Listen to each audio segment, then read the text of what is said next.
majority is needed. The rights of the person for his information, a person in Trinidad and Tobago, for his information to be made freely available is something that has to be worked out. And just to make sure that we are not held non-compliant, there are certain parts of the bill which can be deferred for subsequent consideration. But those parts of the bill that need to be passed should be passed now. There are things in there, for example, the validation and so on. There may be other ways that we can find to defer that matter of validation. But at the end of the day, make sure that the country can run its business, that our citizens are not You think you're going to get the extension?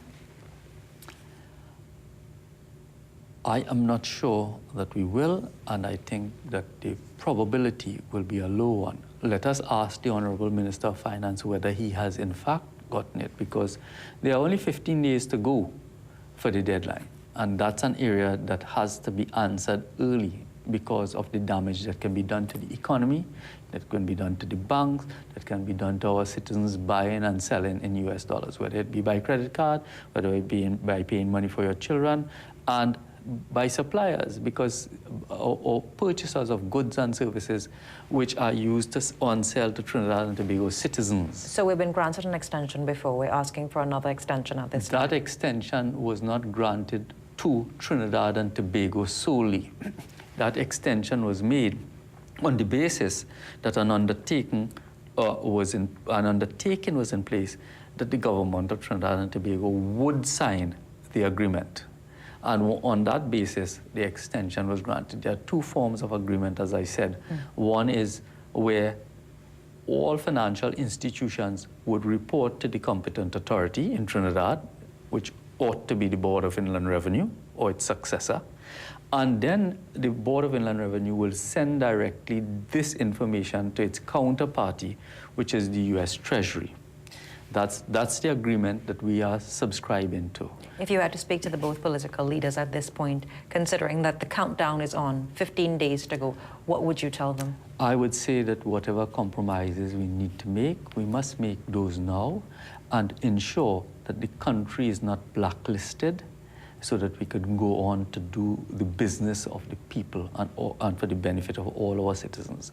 All the collateral matters that are in the bill can be excised and deferred for other consideration, but let us make sure that the critical aspect about compliance is addressed.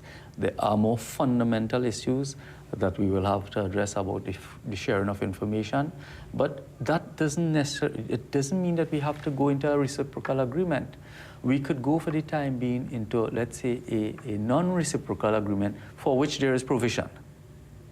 So if we have signed the reciprocal agreement, we can hold parts of those agreements until we address some of the issues about information of persons. Do you agree with the request for the extension? Well, if it is that you can't get the bill passed by September 30th, you have very few choices. It's Hobson's choice. You have to go and ask for an extension. If we don't, are we going to be blacklisted?